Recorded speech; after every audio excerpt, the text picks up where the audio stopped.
Hey guys, and welcome back to another episode of Food School Smarter, Stronger, Leaner podcast on a mission to change the way the world eats. My name is Angela Shurina, and I'm a certified nutritionist, health, nutrition, brain productivity coach, and just someone with a lot of passion for helping you guys to learn how to use nutrition and different lifestyle tools to feel, look, and do your absolute best. Guys, today we're going to talk about a couple of things. Number one, brain fog. What is brain fog? It's inability to focus, to pay attention, to have clear thought process, putting things together in our head and getting things done mentally. And brain fog. There are actually two kinds of brain fog that happens to people. The one that you start experiencing when you wake up, and it makes it harder for you to get things done, to get going, to start your day, to start accomplishing things, and to even feel motivated, right? So this first type of brain fog, it happens almost right when you wake up. You're just not feeling like your productive self in what's supposed to be the most productive part of your day, right? And the second part of brain fog happens after you consume something, usually food. And this is the kind of brain fog I'd like to talk to you about right now.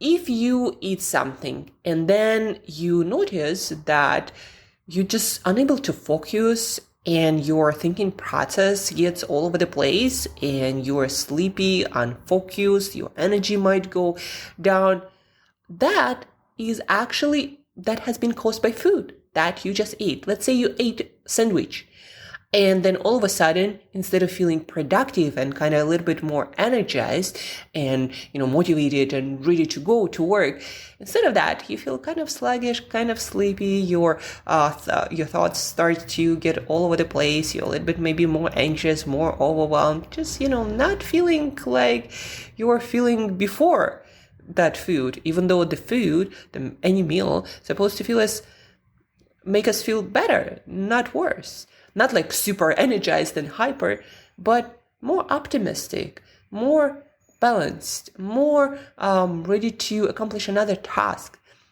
And if instead of that, your energy and motivation and ability to work goes down, well, first of all, maybe you ate too much. That also can happen. If we eat too much, all the blood flow goes to our digestive system, and very little goes to our brain. So you're going to start feeling sleepier, and it's going to be harder for you to concentrate, to focus, right, to think straight. So that can happen. But usually that's not what happened to most people for breakfast. Not a lot of people eat a lot of food for breakfast. Dinners, yes, breakfast, not so much. What happens is instead, people choose foods that are not optimal for their gut microbiome or their metabolism. And when they consume those foods, there might be increased inflammation. There might be some mild allergic or sensitivity reactions. You might trigger some reactions in your gut, and your gut bacteria basically get stressed and anxious, and they start producing all those chemicals that travel through vagus nerve and through your bloodstream toward your brain, and affecting all of the chemicals of focus, and also maybe increasing inflammation. And increased inflammation in the brain alone can cause brain fog. So if you eat something that made your gut inflamed, part of this inflammation will travel to your brain and contribute to that brain fog. And a lot of people do not know that they are not allergic to this food, but that is not optimal food for them. Like, they're sensitive to them. Their gut microbiome doesn't like. And usually that food, those kinds of foods, are processed foods, or foods with ingredients that we know do not do well in human gut microbiome, whether you make the connection or not. So today, guys, I want to offer you a solution, an experiment to try if you experience all the symptoms that I described after eating a meal, after eating a breakfast, for example, right? It's hard for you to focus, you lose your motivation, focus, ability to work, kind of sleepy, all over the place, a little bit anxious, worried, overwhelmed. All of a sudden, even before the meal, you felt totally fine. So if you want to feel bad after breakfast, the foods that might trigger a lot of negative reactions in our gut and in our metabolism in general, those foods are fried and processed foods with a lot of like weird ingredients. So if you're eating some products, some processed foods, some again sandwich or some meal that you picked up somewhere else, put a little bit more effort and prepare your breakfast yourself. And I'm going to tell you in a moment how. So any, again, processed foods, any fried foods, all those foods have the big potential to disturb your metabolism and your inflammation levels and your gut microbiome. So that's number one. Number two, anything with grains. Gluten, non-gluten, a lot of people do not react to grains positively because of anti-nutrients, because things that can just trigger a gut that is more sensitive, right? Some people do fine, some people don't, right? So for the purpose of the experiment, eliminate anything that contains grains. If you eat something with ingredient list, make sure that on the ingredient list, it doesn't have things like, some sauce that might contain gluten or those proteins that are found in grains like wheat, for example, or rye. So no grains anywhere whatsoever. No beans. Also, when prepared well, a lot of people tolerate them, but they are also highly triggering foods for a lot of guts, especially if your gut health has been compromised. So no grains, no beans, no added sugars, because imbalances in blood sugar, that added sugars can cause, in general, try to not consume any sugary food or drink like orange juice, highly processed sort of carbohydrate. And if your blood sugar is already suffering, that will push you over the edge and cause your blood sugar fluctuate, and your brain is very sensitive to your blood sugar, right? So no added sugars, juices, chew your food. That's another guideline, right? So no grains, no beans, chew your food. Another one is dairy products. Some people do well on fermented dairy products. A lot of people do not do well on just milk. A lot of people also who are very lactose intolerant, especially people with Asian origin, they just do not do well on any dairy products, it doesn't matter fermented or not, right? So for the purpose of the experiment, you're also going to eliminate dairy products. So no beans, no grains, no dairy products, no products in general, no fried foods, no takeout. So what do we eat? At home, prepare something simple. A source of protein. You might even take a can of sardines or a can of tuna with you. That also will do, right? Or maybe boil 3 eggs and take another can of sardines or a can of tuna, a small can of tuna on top of that. We want to hit optimal amount of protein, 3 eggs again, plus some tuna or plus some sardines to hit about like 30 grams of protein, because 3 eggs will only give you like 18 grams. That is not really enough for your breakfast. So protein source, again, either prepared food, canned seafood, or beef jerky, or prepare some chicken or fish or meat or eggs at home, maybe have leftovers from dinner. So a piece of that protein-rich food, some sort of vegetables, maybe like spinach or maybe some salad, some sort of carbohydrate coming from whole foods, maybe sweet potatoes, maybe regular potatoes, maybe what else is out there? Yams.